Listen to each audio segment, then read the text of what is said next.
Santos Borba.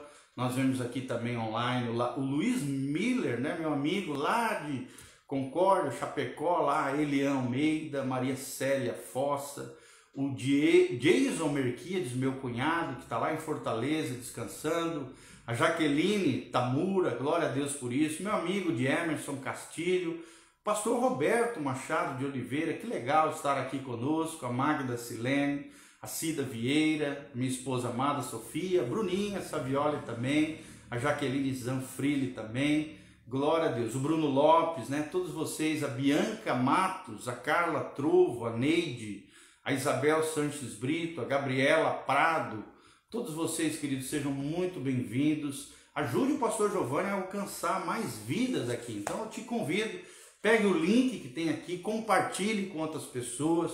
Depois também, quando nós encerrarmos aqui, assista novamente essa ministração, esse momento de louvor maravilhoso e também o momento da palavra de Deus, glória a Deus por isso, e nos ajude compartilhando com outras pessoas. Graças a Deus as nossas lives têm alcançado dezenas de vidas, né?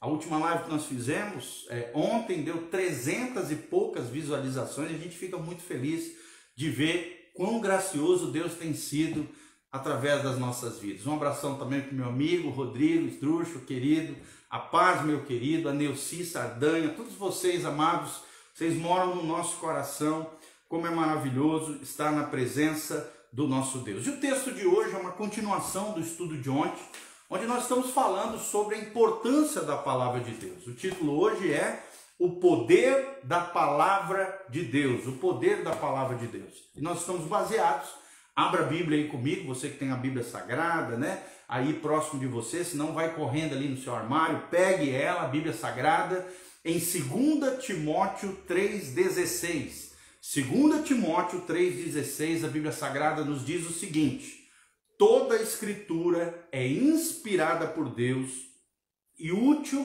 para o ensino, para a repreensão, para a correção, para a educação na justiça, a fim de que o homem de Deus seja perfeito e perfeitamente habilitado para toda boa obra. Toda a Sagrada Escritura, toda a Palavra de Deus, toda a Bíblia Sagrada é inspirada por Deus. E ela tem essas 4 funções: ensinar, repreender, corrigir e educar cada um de vocês, eu também, cada pessoa que se coloca diante dela com o coração quebrantado, humilde diante do Senhor. Ela nos educa na justiça de Deus, ela nos coloca no prumo de Deus, na aliança com Deus, no compromisso com o Senhor. E quanto mais ela vai adentrando a nossa vida, mais o poder da palavra transforma a nossa vida, a fim de que eu e você, com o propósito tal de que nós, homens e mulheres de Deus, sejamos cada dia mais perfeitos e perfeitamente habilitados, ou seja, capacitados por Deus para toda boa obra, a grande obra que Deus tem através das nossas vidas. Amém? Então nós aprendemos ontem, resumidamente, né, que a Bíblia é um livro como nenhum outro livro da Bíblia Sagrada, como nenhum outro livro da história humana, da literatura da humanidade. A Bíblia, ela tem iluminação. Iluminação significa lançar luz sobre algo, e a Bíblia tem esse poder de iluminar a nossa alma, de iluminar a nossa vida, de iluminar o nosso coração, desvendando o coração humano, quanto também revela para nós o coração de Deus. Em segundo lugar, nós aprendemos ontem que a Bíblia Sagrada, ela tem inspiração. Inspiração significa, está lá em 2 Pedro 1,21, a profecia não foi produzida pela vontade dos homens, mas homens da parte de Deus falaram movidos pelo Espírito Santo. Então essa inspiração divina faz com que a Bíblia Sagrada possua uma unidade completa e nós vemos um poder sobrenatural segundo a vontade de Deus se revelando através das Escrituras. A terceira característica que nós vimos ontem é a atração. A Bíblia atrai o homem ao coração de Deus. A Bíblia atrai o homem para uma transformação pessoal, porque dentro dela, embutido nela, intrínseco a ela, está o caráter divino da Bíblia, que ao longo dos seus mais de 1.600 anos, mais de 40 autores escreveram as palavras de Deus inspirados pelo Espírito Santo. Ela é capaz de renovar, trazer refrigério à nossa alma, à alma humana, e também alimento para a nossa vida espiritual. Quarta característica que nós vimos é a preservação. Ela foi preservada ao longo da história humana. Por cerca de 3.600 anos foi preservada de maneira sobrenatural, por mais que ela sofreu perseguição ao longo desses séculos, oposição científica dos vários grupos que existem, até hoje é perseguida, mas a Bíblia se conserva íntegra, infalível, inerrante e toda suficiente para mim e para você até os dias de hoje. E por último, a quinta característica que nós vimos ontem foi a precisão. A Bíblia é precisa, ela está cheia de relatos confirmados pela história, pela arqueologia, pela ciência. Além disso, as profecias bíblicas são extremamente precisas e se cumpriram de modo literal. O próprio Jesus diz isso em Mateus 24, passarão os céus e a terra, mas as minhas palavras jamais passarão. Então agora nós vamos falar sobre outra temática, o cânon das Escrituras. O que é o cânon das Escrituras? Como é que nós sabemos que os livros que hoje nós temos na mão foram considerados pela igreja como inspirados por Deus? A palavra cânon, no grego, significa o índice, a sequência de livros considerados inspirados por Deus. Mas como é que se formou o cânon das Escrituras? Muitos livros, queridos, têm sido escritos por servos de Deus tremendos ao longo da história da igreja, da história humana, mas apenas 66 livros reunidos na Bíblia são considerados como redigidos sob completa inspiração divina, os 66 livros que fazem parte do cânon das Escrituras, ou seja, o índice da palavra de Deus. Essa coleção completa de livros sagrados é o que os especialistas, os biblistas, os teólogos, os eruditos chamam de cânon,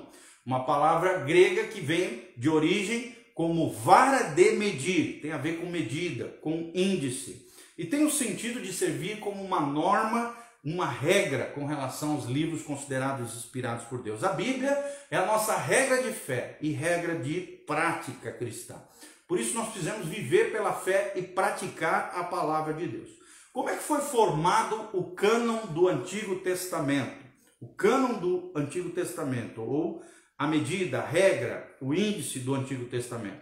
Os livros do Antigo Testamento, meus amados, foram reunidos e confirmados como de origem divina no ano 90 depois de Cristo, tá bom? Eles podem ser didaticamente divididos em 5 livros da lei, chamados também como Pentateuco ou Torá. Pelos judeus é conhecido como a Torá.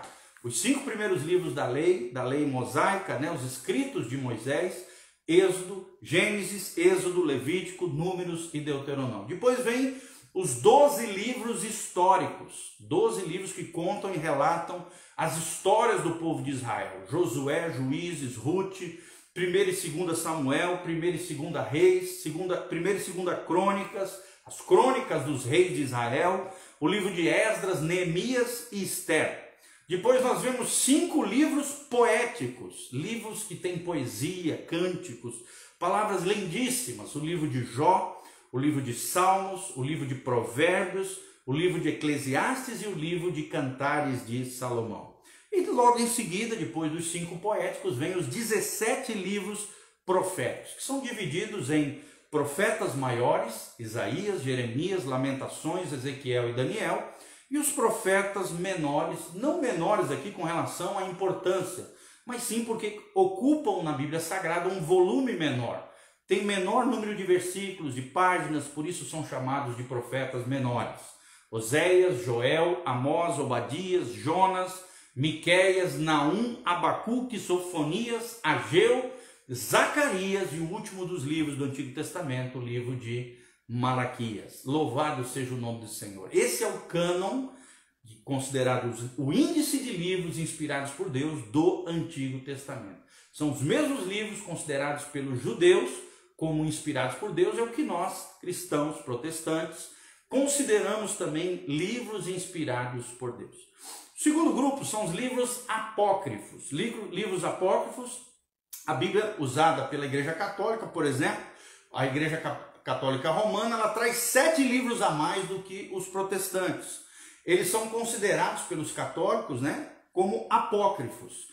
e pelos católicos não, por nós protestantes como apócrifos, ou seja, não genuínos, portanto não têm autoridade divina porque são considerados, a palavra apócrifos significa secretos, livros secretos, e esses livros, Tobias, Baruque, Judite, 1ª e 2ª Macabeus, Sabedoria e Eclesiástico, são rejeitados pelos protestantes porque, ao contrário dos outros livros do Antigo Testamento, nunca foram autenticados pela comunidade judaica e também nunca foram citados por Jesus ou por qualquer um dos apóstolos de Jesus e os primeiros pais da igreja. Então são livros comuns que têm peso histórico, mas não são considerados pelos biblistas, pelos eruditos protestantes, como livros considerados inspirados por Deus. Nem a igreja primitiva dos 3 primeiros séculos, porque foi apenas no 4º século que se fechou o índice de livros considerados inspirados por Deus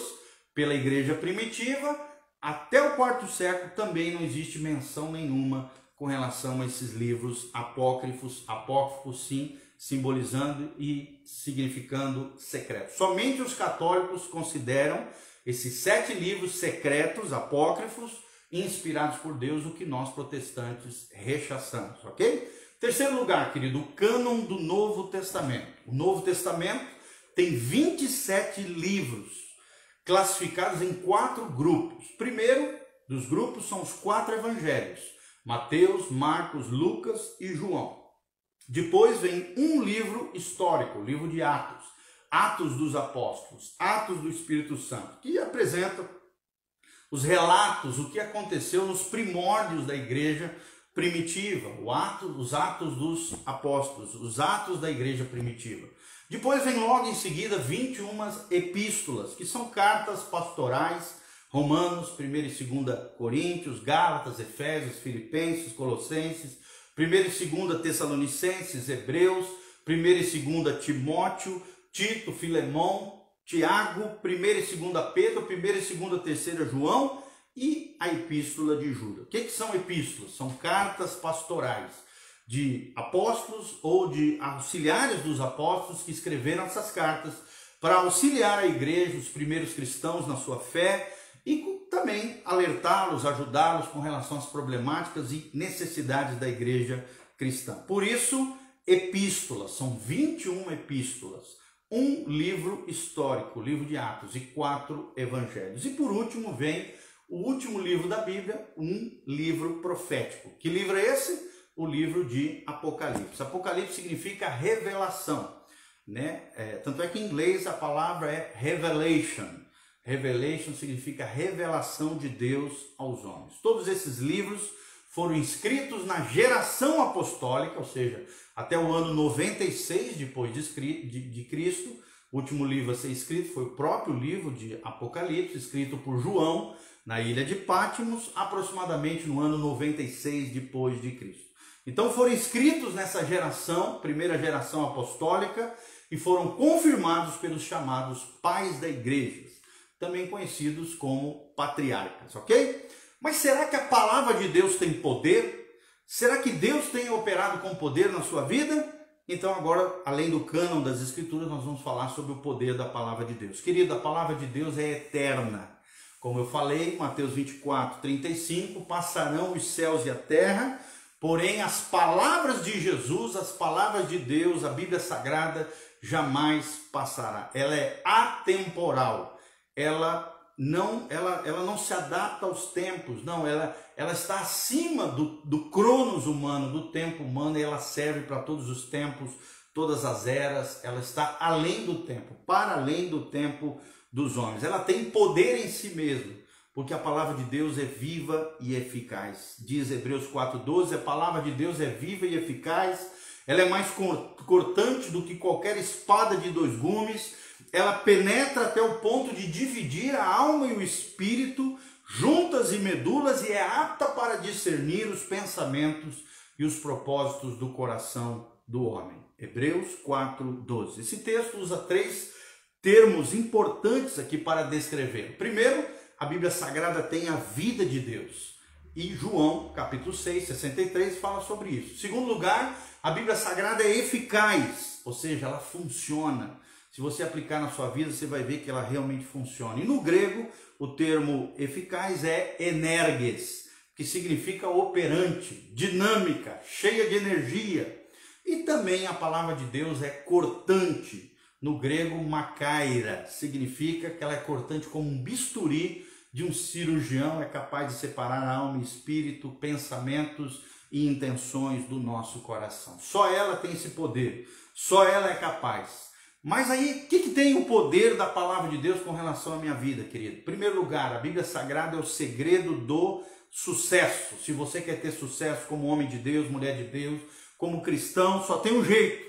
Conhecendo a palavra de Deus, a Bíblia Sagrada, louvado seja o nome do Senhor. Se alguém quiser ser bem-sucedido na presença de Deus, precisa desejar e buscar o conhecimento da palavra de Deus de dia e de noite, é o que diz o salmista no capítulo 1, de 1 a 2. Davi dizia: quanto amo a tua lei, é a minha meditação de dia e de noite.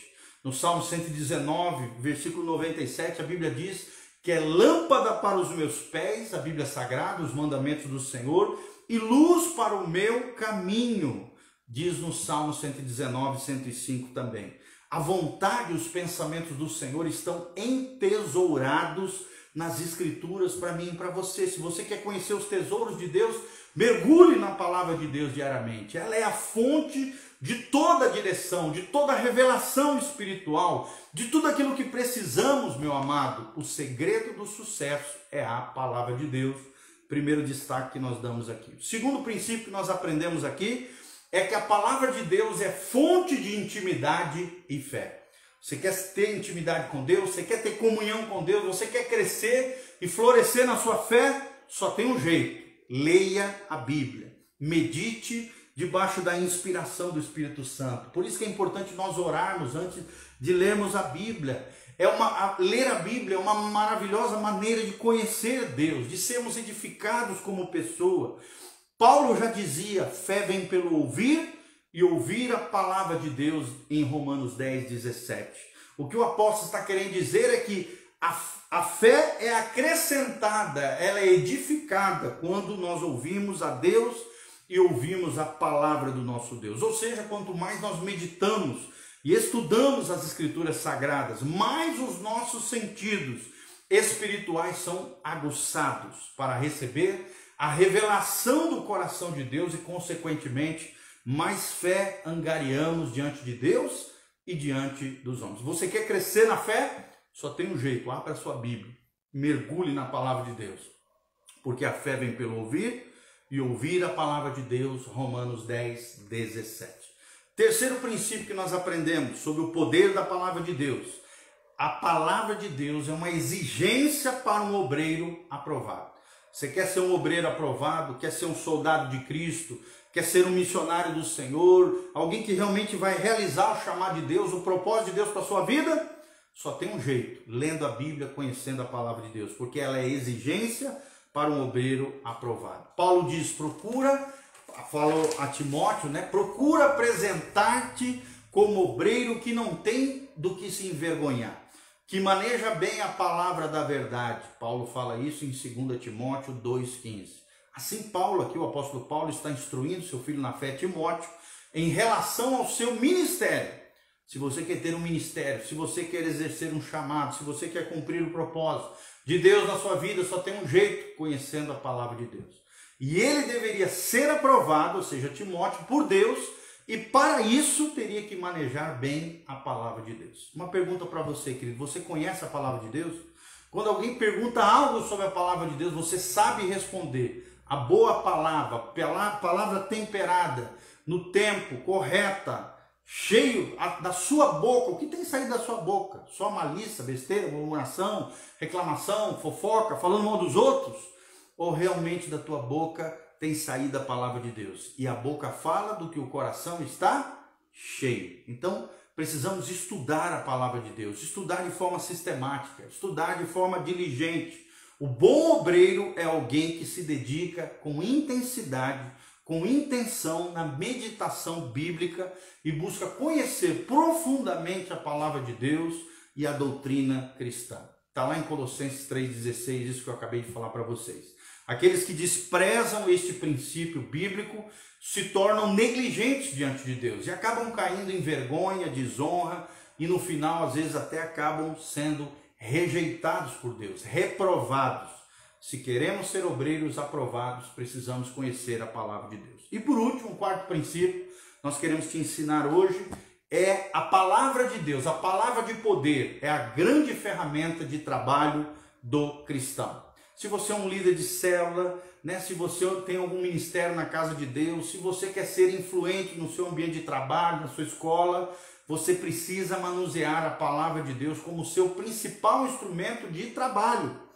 Toda a Escritura é divinamente inspirada, apta para ensinar, para redarguir, para corrigir, para instruir em justiça, a fim de que o homem de Deus seja perfeito e perfeitamente habilitado para toda boa obra. 2 Timóteo 3, 16 e 17, o texto-chave que nós mencionamos aqui no início. Isso significa dizer que a Bíblia é útil para 4 coisas. Eu já falei: ensinar, que no grego significa didascalia, a palavra no original, significa doutrinar, estabelecer verdades de um modo sistemático no coração das pessoas.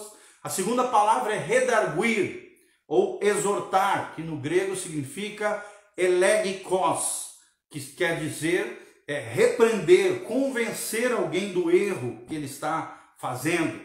A terceira palavra aqui é corrigir. Corrigir no grego é epanortosis, eparnotosis, é uma palavra esquisita, mas significa restaurar a um estado correto. Aquele que estava se desviando, saindo dos caminhos de Deus, você traz ele pela palavra, restaura ele a um estado correto, é o que significa a palavra no original. E por último, para instruir, para educar, do grego paideia, paideia que tem o sentido de conduzir uma criança pelo ensino e pela disciplina até a sua maturidade espiritual. Olha que coisa linda, conhecemos essas 4 palavrinhas: didascalia, elegikos, epanortosis e paideia. Cada um desses 4 princípios que a palavra de Deus poderosa tem para como grande ferramenta de trabalho na nossa vida, e Deus agindo através de nós, Deus pode fazer coisas extraordinárias, querido. O obreiro que não desenvolve habilidade no uso dessa ferramenta se verá em situações muito difíceis no ministério e vai fazer besteira. Quem não conhece a palavra de Deus vai fazer asneira, vai dar mau testemunho, vai falar o que não devia, vai se equivocar de forma terrível no dia a dia da vida cristã. E por último, irmãos, para nós encerrarmos aqui, a importância do temor e do zelo pela palavra de Deus. Será que você é alguém que teme a palavra de Deus? Será que você é alguém que tem zelo pela palavra de Deus? Uma das maiores armas de Satanás contra a igreja é a heresia, ou seja, a falsa doutrina, o ensinamento equivocado.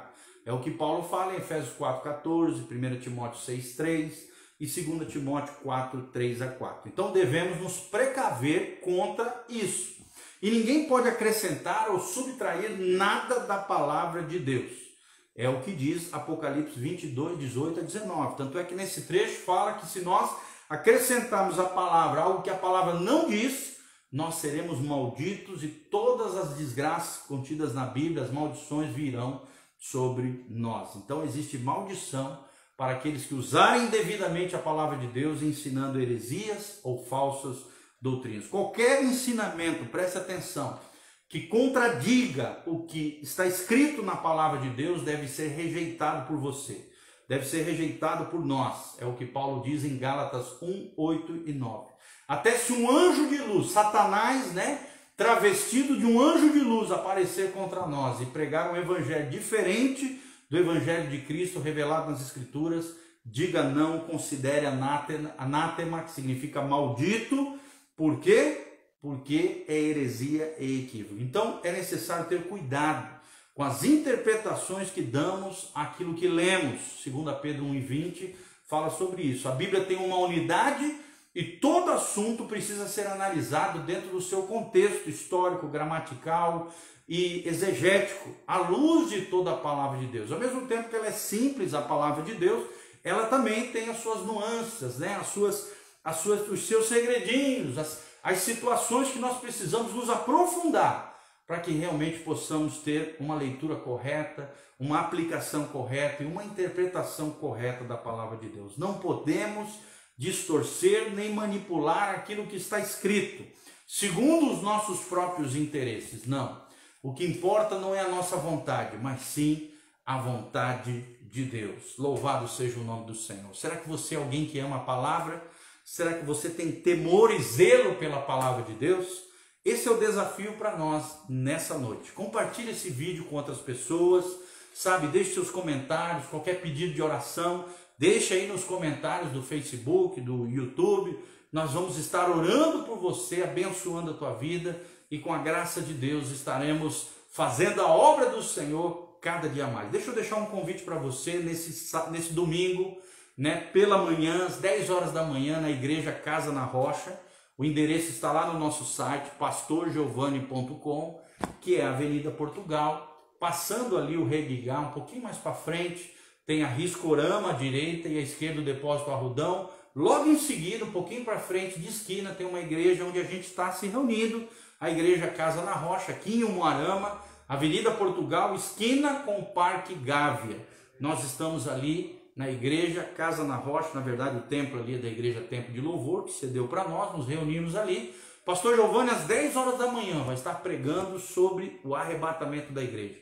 Se você quiser aprender a diferença entre Israel e a igreja, a diferença entre arrebatamento e a segunda vinda, qual é o propósito da tribulação e por que a igreja não vai passar pela tribulação, tudo isso nós vamos aprender nesse domingo às 10 horas da manhã, lá na Igreja Casa na Rocha. Qualquer dúvida, o endereço certinho está disponível no site pastorgiovani.com. E lá também, se o Espírito Santo mover o seu coração e você desejar semear na nossa vida, ofertar, dizimar, o que Deus colocar no seu coração, entre no site pastorgiovani.com, tenho certeza que você será tremendamente abençoado. Quem semeia com alegria, colherá com muito júbilo da parte do Senhor. Desde já eu agradeço o apreço, o carinho dos irmãos, por estarem conosco aqui, que a graça e a paz do Senhor esteja sobre você. Compartilhe esse vídeo com outras pessoas e deixe seus comentários. Dá um like e que a graça e a paz do Senhor continue conosco, em contato conosco, aprendendo mais e mais da palavra de Deus. Se você rodar aí no Facebook, você vai ver muito material em áudio, em vídeo, para abençoar o teu coração, a tua vida, palavras extraordinárias que eu tenho certeza vão edificar a sua fé. Vamos orar então, querido? Feche seus olhos, coloque a mão no seu coração. O pastor Giovani vai estar orando por você. Pai, nós estamos aqui na tua presença gloriosa, colocamos a vida da Cleusa Silva, Maria José Isidoro, ó Deus, a Nazaré Santos, a Ellen Correia, colocamos, ó Deus, a todos esses irmãos queridos, a Silvinha Oliveira, a Carmen Rojas Zuniga, querida, preciosa, lá do Chile. Nós estamos aqui colocando todas essas vidas, a Bianca Matos, o Everaldo Zanfrilini, a Neuci, Rodrigo Estrucha, a Claudineia, todos esses irmãos preciosos, Senhor, nós colocamos diante do Senhor. E os demais que entraram, alguns saíram, outros ficaram, outros ainda vão assistir depois. Pai, nós sabemos que o Senhor lança a tua semente, a semente da tua palavra, e ela não volta vazia, mas ela cumprirá o propósito pela qual ela foi lançada, Pai. A palavra de hoje nos ajuda a compreender a importância da tua palavra para o nosso coração. E nós queremos ser zelosos diante da tua palavra, queremos amar a tua palavra, queremos viver a tua palavra, queremos praticar a tua palavra, queremos, ó Deus, vivenciar essa herança espiritual e te agradecemos por essa regra de fé, conduta cristã, nossa norma de vida. A palavra de Deus é uma das coisas mais importantes, porque através dela nós tivemos revelados pelo Evangelho Jesus Cristo, Senhor e Salvador das nossas almas. Abençoa cada vida, cura os enfermos, sara os feridos, manifesta a tua glória, a tua graça, libera a causa da justiça, pensões, aposentadoria, situações que estejam pendentes, sejam resolvidas pelo poder de Deus. Abençoa os nossos filhos, nossos casamentos, as nossas famílias. Pai, prospera os teus filhos. Ó Deus, tira os teus filhos de situações crônicas financeiras, dá sabedoria na gestão dos recursos, envia recursos, bênçãos sem medidas, bênção e prosperidade sobre os teus filhos, sobre a tua igreja, sobre o teu povo. Não vale encantamento nem maldição, mas a liberdade, a unção e a bênção do Senhor. Eu oro sobre cada um deles. Ó Deus, eu oro em favor daqueles que estão ali sofrendo no leito de hospital, nas UTIs, alguns sofrendo, alguns que são vulneráveis diante dessa Covid. Protege-nos de toda essa pandemia, Pai. Ó Deus, restaura a saúde plena daqueles que estão adoentados. Ó Deus, repara todas as coisas, seja na UTI, nas enfermarias, em toda a nossa região. Opera com poder e glória, salvando, libertando, curando. Ó Deus, todo espírito de enfermidade sai em nome de Jesus. E praga, nem chaga, nem peste nenhuma chega à nossa tenda, mas sim a proteção, a guarnição, a saúde, força e vigor de Jesus de Nazaré. Nós te louvamos, abençoamos cada vida e cada família em nome de Jesus de Nazaré. Amém, amém e amém. Então não esqueça, compartilhe esse vídeo com outras pessoas e entre no nosso site, pastorgiovanni.com. Um abração, queridos. Maria Lúcia Marins, Deus vos abençoe. Beijão a todos vocês, a graça e a paz do Senhor. Amém.